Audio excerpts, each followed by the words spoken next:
Ya. Buenas tardes, profesor. David Ribeiro, un saludo especial. Buenas tardes, compañeros. En esta presentación, que pertenece al curso de Problemas y Desafíos en el Perú, hoy día les vamos a hablar sobre el asesinato de los estudiantes de la Captuta. Nuestro grupo está conformado por Paulita Zuli, Lavado Gabriel, Jock Yacielo, Yamo John y mi persona, quien les habla, Magritte Ángel. Eh, Este acontecimiento esta masacre tuvo a cabo en nuestro país el 18 de julio de 1992 en nuestra capital, durante el gobierno de Alberto Fujimori. Entre las víctimas, un docente universitario y 9 estudiantes. Eh, todos pertenecían a la Universidad Enrique Guzmán y Valle, ¿no? Que también era conocida como La Cantuta precisamente por la zona. Estas personas fueron secuestradas y desaparecieron, y se le atribuía la culpa al grupo paramilitar Colima, que también es conocido como el Escuadrón de la Muerte, que pertenece al ejército peruano. En 2007, tras ser extraditado Alberto Fujimori de Chile, fue juzgado y condenado a 25 años de prisión por delitos de lesa humanidad. Hasta la actualidad, él sigue cumpliendo condena. Eh, la Corte Suprema había determinado que ninguna de las víctimas tenía vínculos con algún grupo subversivo. En la imagen ustedes visualizan, ¿no?, lo que es un mitin que tuvo lugar a cabo en la Plaza San Martín. Los familiares expresaban su reclamo, la desconfianza, y lo más indignante es que se encontraron con un muro de mentiras por parte del gobierno. En agosto de 1992, el jefe del Comando Conjunto, Nicolás Hermosa Ríos, declaraba que el ejército no había realizado ninguna detención, ninguna intervención durante la noche del 18 de julio de 1992. Sin embargo, había muchos testigos que atestiguaban lo contrario. Ante esa, ante eso, en 1993, en agosto, Hermosa Ríos declaraba que en la madrugada del 17 de julio, el ejército realizó una operación de rastrilleo en la universidad, ¿no?, en la Cantuta. Ese muro de mentiras comenzaba a desplomarse. El 2 de abril de 1993, eh, el congresista Henry Pieza presentaba ante el Congreso un documento que le había llegado por parte de un grupo secreto que estaba conformado por capitanes del ejército, eh, por mayores militares, ¿no?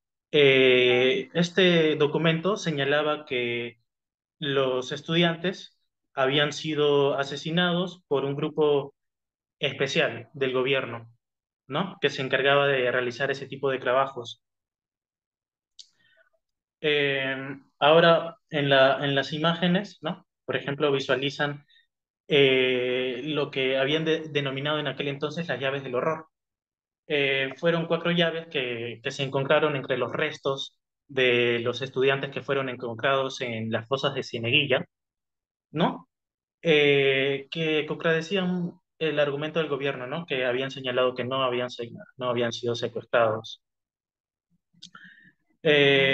Por otro lado, en la siguiente imagen también visualizan lo que son las fosas de Cieneguilla, ¿no? Eh, pero déjenme mencionarles que después de que fueron asesinados precisamente en un basural ubicado en el kilómetro 1.5 de la carretera Ramiro Prialé.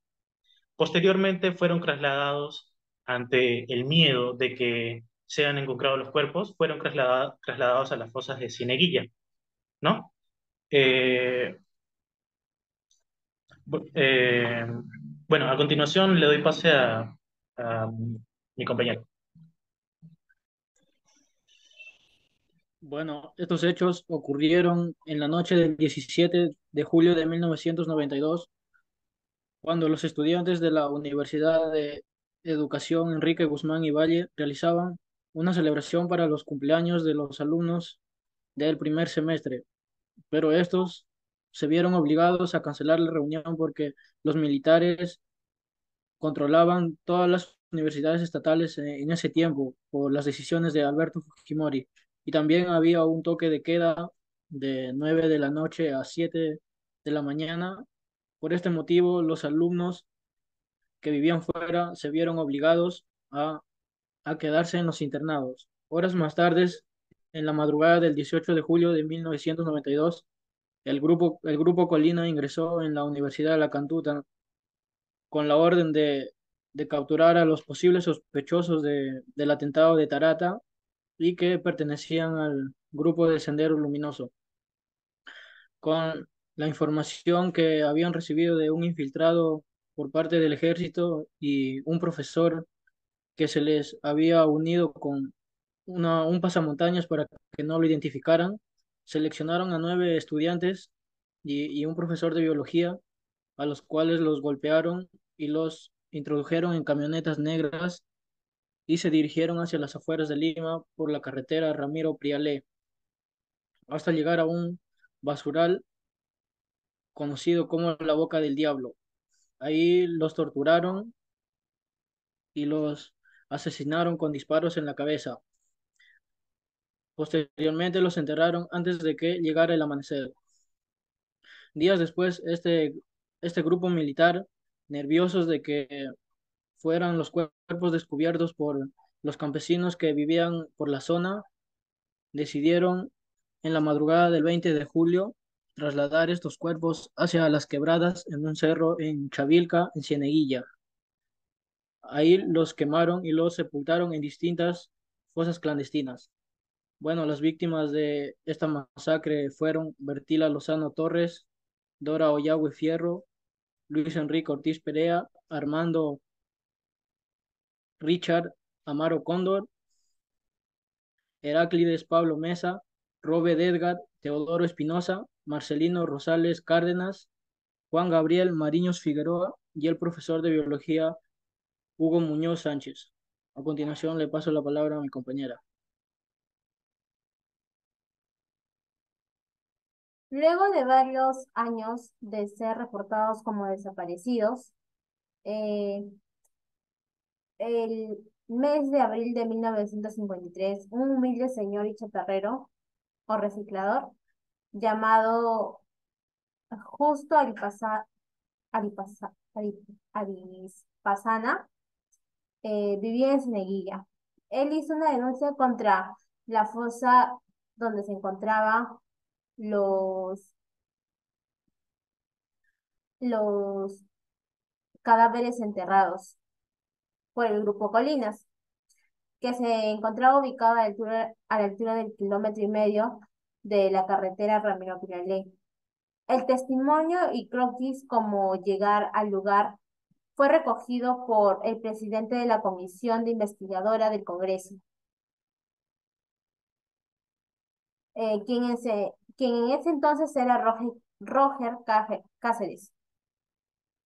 El 8 de julio del mismo año, a pocos días de que se cumpliera un año de la desaparición, el periodista de la revista Sí, dirigido por Ricardo Uceda, anunciaron que habían recibido un mapa de unas fosas ubicadas en Cieneguilla, en la quebrada de Cieneguilla, donde convocaron a la prensa, excavaron y encontraron los huesos a un aproximado de 1,5 metros de profundidad.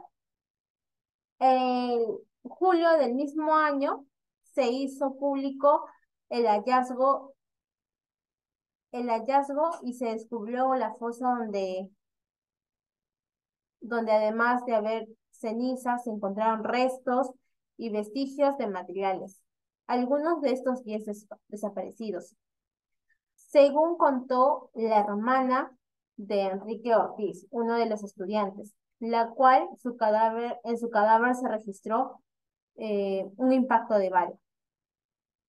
Durante el régimen de expresidente Alberto Fujimori, el caso de la Cantuta sufrió varias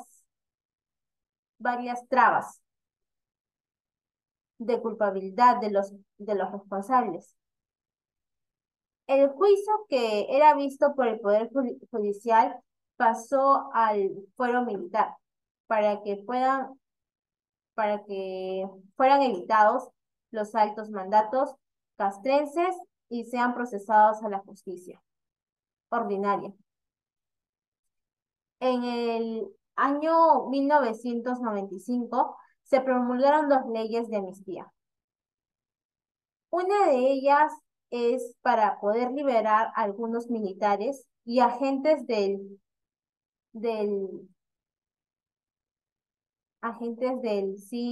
sin sentencias. Y por estas masacres y otras para prohibir cualquier investigación de los futuros hechos que puedan haber. Años después, en el 2001, la Corte Internacional de los Derechos Humanos falló a favor de los deudos de la matanza en Barrios Altos. Otra tragedia ligada al grupo Colina, lo que permitió reabrir el caso de la Cantuta, ya que se había cerrado o ya no había más investigación, como decirse, se quedó en el aire. Pero a través de que pasó el asesinato en Barrios Altos, se volvió a reabrir. Eh, entonces,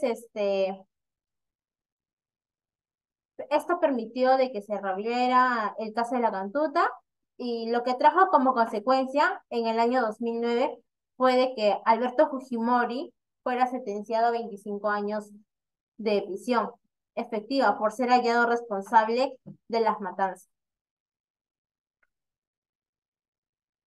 Pese a todo esto, los responsables de las masacres de la Cantuta han sido juzgados en específicos por el acontecimiento, como Vladimir Montesinos y Santiago Martín Rivas. Este precedente debe servir para crear la conciencia sobre la responsabilidad de quien está en el poder y poder combatir a su enemigo. Invisible y pues después de 31 años solo se ha encontrado a 5 estudiantes y los familiares buscan justicia en el encuentro de los restos que faltan. Le doy pase a mi compañero. Gracias por el paso. Siguiendo con datos adicionales, podemos mencionar primeramente el apoyo nacional e internacional que se llegó a recibir en este caso, como también las trabas que se dieron. Todo ello fue publicado por la República en 1993, el cual principalmente nos habla del apoyo de las peritas internacionales de Argentina, un grupo de investigación el cual se encargó en su tiempo de la búsqueda de personas y cuerpos en el periodo militar en la década de los 70 de su país, lo que le dio poder, conocimiento y eficiencia al equipo y su contribución al, al caso ayudó a unas mejores condiciones para el análisis, la búsqueda y la investigación de los cuerpos fósiles. Asimismo, también se mencionó unas posibles contribuciones o aportes por parte de Chile y Rumania.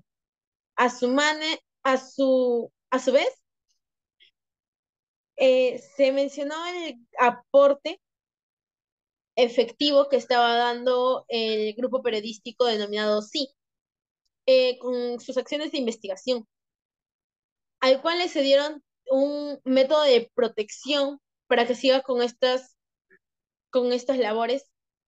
Y también se le pidió al Poder Judicial una intangibilidad a la zona, para que no haya ninguna pérdida de un objeto valioso o una prácticamente un objeto valioso para la investigación.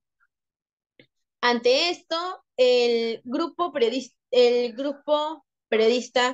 sí rechazó la protección. Agradeció y rechazó esta porque dijo que las acciones que estaban realizando eran de manera limpia y querían llegar al fondo de ello, pero no con eh, algún tipo de tape, etcétera. Y después de ello se vio una queja y una preocupación por parte de los fiscadores, debido a que ellos no realizaban ningún tipo de movimiento o acción para poder realizar la intangibilidad o protección de la zona de Cineguía. Y no había algún tipo de protección que diera, que llevara a que algún objeto o cosa esencial para la investigación se perdiera. Y finalmente se llegó a publicar otra vez el pedido al Poder Judicial para que cierren la zona y sea protegida para que no haya ninguna pérdida. Como segundo punto de datos adicionales, podemos tomar esta pregunta que todos nos viene a la mente al hablar eh, del Grupo Colina y de Alberto Fujimori, el cual es, ¿por qué decimos que está vinculado? Se dan muchas suposiciones y sabemos que Alberto Fujimori tiene una sentencia por ello, pero nunca hemos buscado la razón del por qué se dice que están vinculados. Antes hemos encontrado en una fuente de un link de un video publicado por el canal LUM, el cual se denomina Lugar de Memoria de Tolerancia e Inducción Social, el cual nos presentó la anterior declaración de un ex general del Servicio Integral del Ejército, el cual mencionó estar presente en varios casos en los que Alberto Fujimori tenía contacto con el general Hermosa Ríos del Grupo Colina. El primero de estos casos fue la felicitación que le dio Alberto Fujimori al general después de la matanza de Barrios Altos, que es uno de los casos mencionados o realizados por el Grupo Colina. Y muy aparte tiene otra evidencia, por así decirlo, en el que menciona que él estuvo presente en el momento en el que el general Hermosa Ríos le entrega documentos de información a Alberto Fujimori sobre las acciones y movimientos que están realizando su equipo. Por ello se menciona que ellos dos están conectados, además de que hubo una evidente forma de analizarlo cuando se decretaron distintas leyes para que no se siguiera más el caso. Le paso a mi compañero Gabriel. El expresidente Alberto Fujimori, junto a los involucrados, encubrieron y manipularon la investigación con mentiras. Asimismo, el expresidente Alberto Fujimori, junto a los involucrados que encubrieron y manipularon la investigación con mentiras para evitar que se les siga vinculando con toda la investigación. Como las acusaciones eran parte del grupo de 2012 que se acusaron falsamente, así como también la plantación de explosivos y de armas en la Universidad de la Cantuta. La difusión de información falsa a los mismos noticieros y a las mismas personas para que se llegara a ningún lugar las investigaciones. Y también la compra de los noticieros haciendo los nacionales para así evitar que salieran pruebas contundentes contra ellos. Siguiente, por favor. Propósito. El objetivo de nuestro proyecto son las búsquedas de la justicia para las víctimas y para sus familias y buscar saber todas las pruebas posibles para que esos impactados no salgan impunes y cumplan sus condenas, ya que hoy en día muchos aún siguen libres. Buscar prevenir la repetición de las violaciones a los derechos humanos y crímenes similares sobre todo lo ocurrido en los asesinatos de los estudiantes de la Cantuta y hacer saber la verdad sobre todo lo sucedido, a dar todos los datos con precisión y buscar la responsabilidad de todos los perpetradores y preservar la memoria de los alumnos. Siguiente, por favor. La justificación, nuestro proyecto tiene como objetivo principal buscar la verdad y justicia y preparación de las familias en el caso del asesinato de los estudiantes de la Cantuta. Nuestra negociación se basa en la importancia de defender los derechos humanos y garantizar la rendición de cuentas por crímenes a los estudiantes de la Cantuta. A cabo de un proyecto son la memoria y la dignidad de los estudiantes, los derechos humanos y la prevención de lo sucedido que no va a ocurrir. ¿Qué pasa con mi compañera? Gracias por el pase. Para finalizar esta exposición, tenemos las conclusiones. Gracias a todo lo recolectado, toda esta información recolectada por parte de mis compañeros y mía, hemos concluido en que este caso demuestra la gran injusticia que se ha vivido en el Perú en ese tiempo. Y lo triste es que es por parte de las mismas personas que democráticamente se llegaron a escoger para cuidar el país. Se mencionó así porque en ese tiempo no era como que podías investigar o podías tener más información por parte de las personas que estaban postulando, ¿verdad? Y con este caso también se demuestra que no todo es lo que se aparenta. Se destaca en este gobierno las acciones precipitadas que tomó este presidente por parte, como ejemplo, podemos poner al Grupo Colina, que realizó también acciones precipitadas y por eso hay asesinatos o víctimas inocentes, y también su grupo parlamentario con algunas acciones, algunas leyes, etcétera. Y nada, este, esta pequeña investigación nos deja en memoria ese dolor, esa injusticia que se vivió en el momento por cosas precipitadas y más que todo para los peruanos y para la familia en sí de estos estudiantes y este profesor. Siguiente diapositiva. Y como recomendaciones, para finalizar este trabajo, queremos dar 4 puntos. Uno de ellos sería actualmente investigar a las personas candidatas a presidencia. Eh, Muy aparte de investigar por sí mismo, también sería bueno que se den algún tipo de revisión de acciones que han realizado eh, los candidatos a presidencia para que sea algo limpio y algo justo y al menos se pueda evitar un poco eso, ¿verdad? Como segundo punto tenemos saber y hacer valer tus derechos como ciudadano. En este caso nosotros hemos podido ver el gran abuso de derechos humanos que ha habido.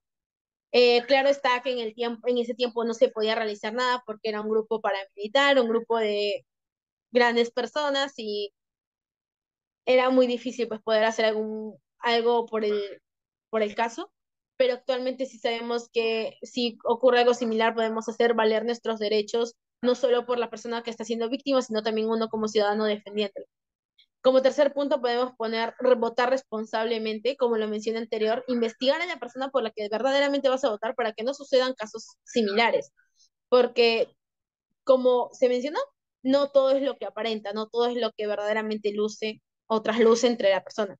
Y finalmente podemos contribuir al cuidado de la ciudadanía. ¿Por qué ponemos este punto? Parece no encajar, pero lo ponemos con el fin de mencionar de que el comienzo de algo no va a fluir por parte del Estado, porque nosotros somos conscientes de que el Estado es algo que va a realizar acciones a su favor, ¿verdad? Entonces, uno como ser humano, si quiere un cambio por defender sus derechos, quiere un cambio por algo mejor, lo tiene que hacer desde uno mismo, desde su punto de vista, desde sus acciones, para que así con el paso del tiempo se pueda construir en algo más grande y de verdad pueda haber un cuidado de ciudadanía que todos buscamos. Y no solo aferrarnos a un Estado que al final de cuentas hace lo que a ellos les favorece. Bueno, eso sería toda nuestra exposición por parte del grupo 5. Muchas gracias por tomarse el tiempo de poder ver este video. Gracias.